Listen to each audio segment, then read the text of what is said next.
barbers would often employ a uniformed musician to entertain those waiting to have their hair cut. Up to the 1940s, many barber shops were no more than a room in a house or a room in an outbuilding. Sawdust was common on the floor to absorb the spit of tobacco chewers, while higher class establishments would have spittoons for use of their customers.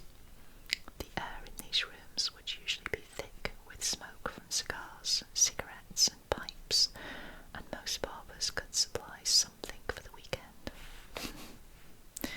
In earlier, more prudish days, this generally meant contraceptives and girly magazines, but during the rationing period after World War II, something for the weekend could also include, for a price, under-the-counter items such as nylon stockings, sweets, fresh meat and other goods. The reason why barbers were able to supply illicit items is not difficult to understand.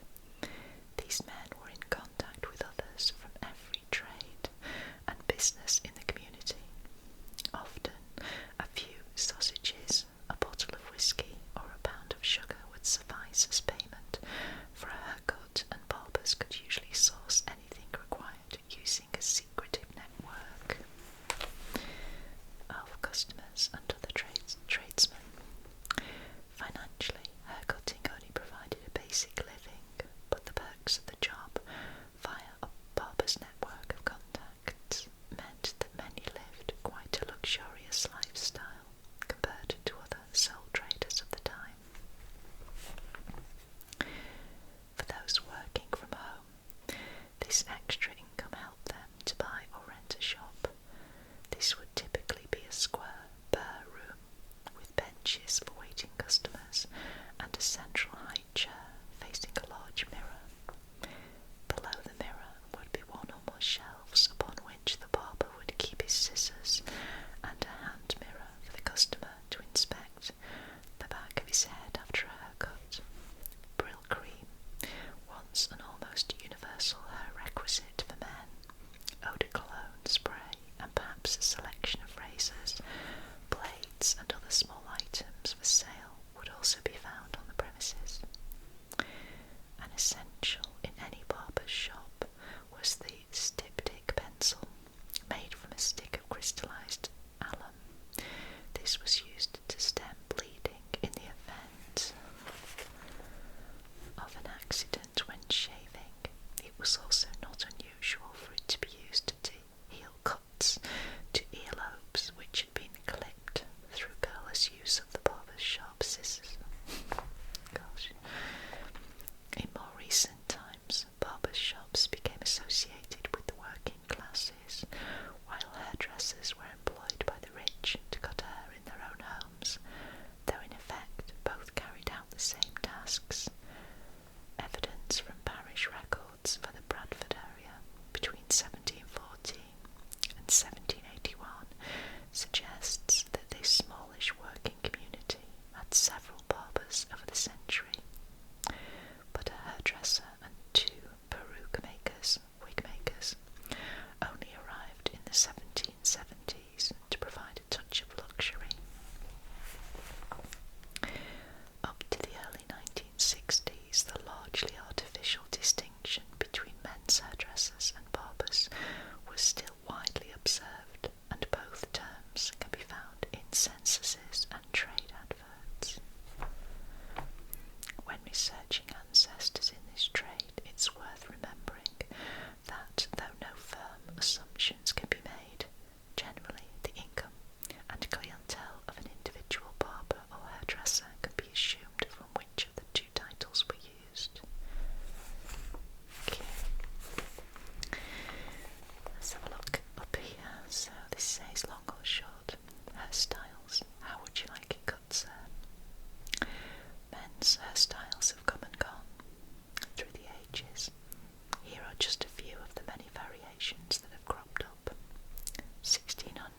1960s.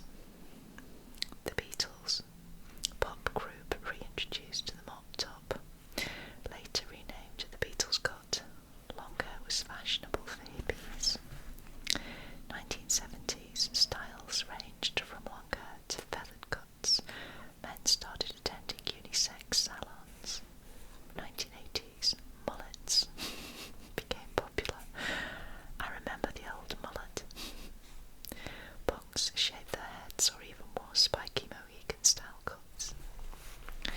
1990s, bald or close-shaven heads came into fashion. 2000s, anything goes, personal choice is acceptable. Barber shops close, as many men prefer pampering by hairstylists. I think these days, because this is an old magazine, that barbers for men are more in vogue now, particularly with more men having beards as well, growing beards. So, at the bottom here we have full left. This barber also offered shaving, toilet requisites, razor sharpening and umbrella repair services. Oh, that's brilliant. Repair services are for umbrellas. And this is an advert from Whitby as well. A. Jackson's Shaving and Hairdressing Salon. 1 Marine Parade, The Pier, Whitby. Umbrellas repaired. Brilliant. And this one is local guidebooks are often a good source of old advertisements. That's true. Purse soap. Right, let's carry on reading. Barber Ancestors. Luckily for historians and family researchers, today's modern, worshipful company of barbers actively encourages historical research, and anyone who is lucky enough to be able to trace barber ancestors back to ancient times can attend their regular meetings with like-minded individuals who are also interested in the history of this trade. Details of the guild's records, its historical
of Sam's arrest.